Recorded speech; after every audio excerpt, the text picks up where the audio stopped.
Alors, ces soirs d'élection, comme je vous disais, dans la première lecture, c'est Eliakim qui est élu gouverneur à la place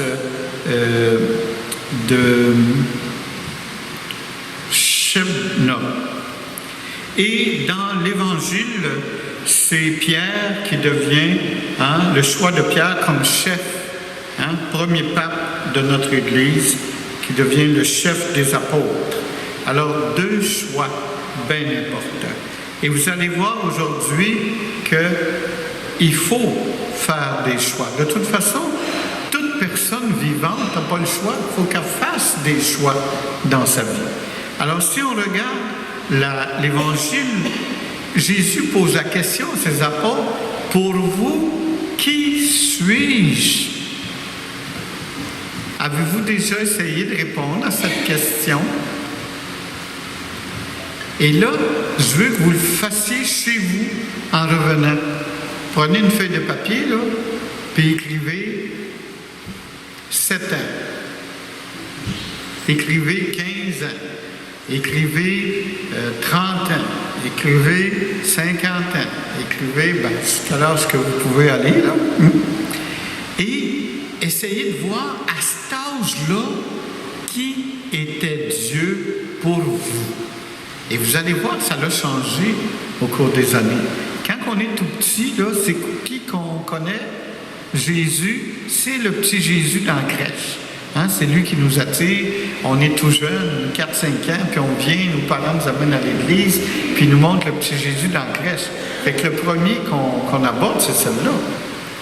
Mais il y a aussi, vous savez, entre les jeunes, là, mon père est plus fort que ton père. Donc, notre Père est important. Fait que Dieu, le Père, peut être très important quand on est jeune, parce qu'on a besoin d'un Père qui nous prenne soin de nous et qui s'occupe de nous. Ça n'enlève pas de valeur à la mère, la mère aussi. Et après ça, plus tard, adolescent, tu te tiens à des chums et tout ça, fait que Jésus, ça devient peut-être ton chum.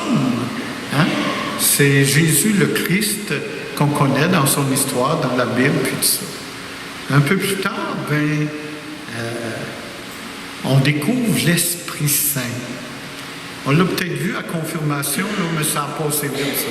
Mais dans notre vie, avoir l'influence de Dieu en nous, dans notre cœur, par l'Esprit de Dieu, l'Esprit Saint, alors ça, on peut le découvrir plus tard. Et c'est intéressant parce qu'on a envie jusqu'à la fin de notre mort de cet Esprit Saint. Alors, c'est un Dieu Trinité. Et on en parle justement dans la deuxième lecture, car tout est de lui, et par lui, et pour lui. Et ça, c'est Dieu Père, Fils et Esprit. De lui, c'est parce qu'on a été créé, on est venu au monde, c'est à cause de lui. Donc, c'est Dieu le Père. Par lui, c'est par Jésus, par son enseignement qu'il nous a donné, puis tout ça. Et pour lui, c'est sous l'inspiration de l'Esprit Saint qu'on peut répondre à ces intuitions-là, ces stimulations, tout ce qu'il peut nous donner comme gestes, paroles ou prières qu'on peut faire pour Dieu.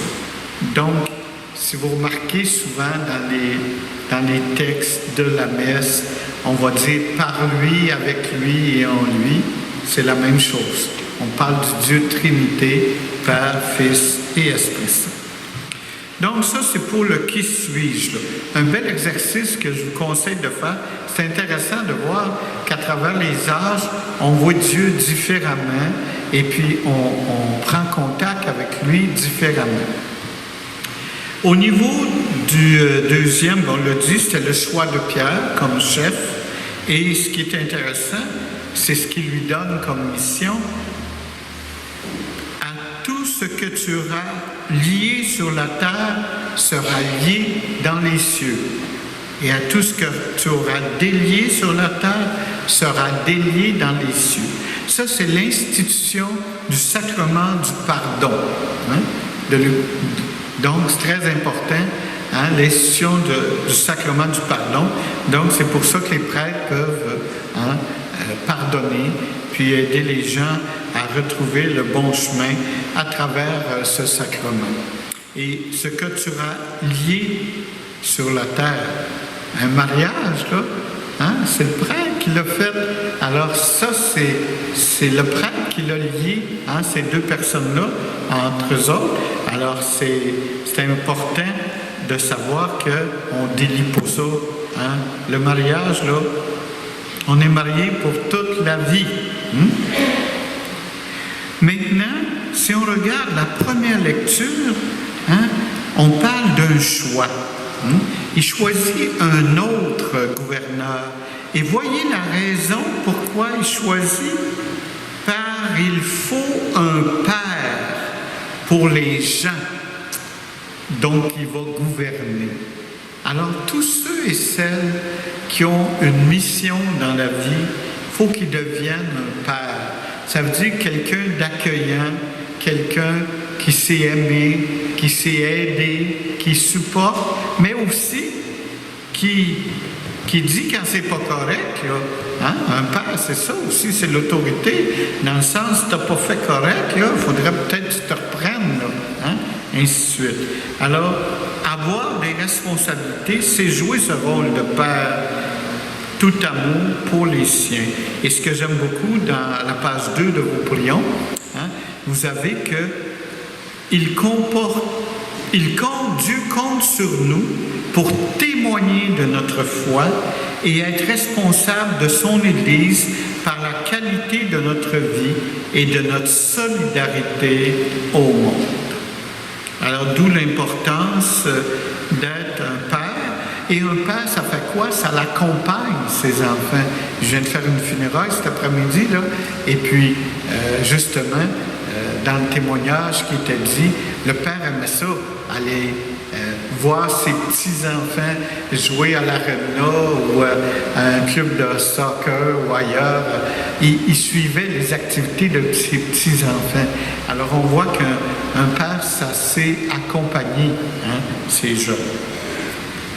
Alors, c'est ce que je vous souhaite à tous et toutes. Essayez de faire l'exercice. Vous allez voir que Dieu est vraiment important dans notre vie.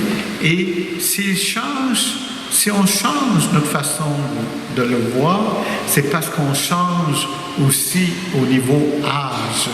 Hein? À 40 ans, là, on voit la vie différemment de quand on était plus jeune. Hein? Puis, quand on est plus vieux, on relativise bien plus les choses que quand on était jeune, qu'on était pris, hein, au gré du vent, là, à aller à droite ou à gauche pour rien. Tandis que là, plus vieux, là, on sait un peu à quoi s'enligner. On se connaît, puis on connaît aussi le monde dans lequel on vit.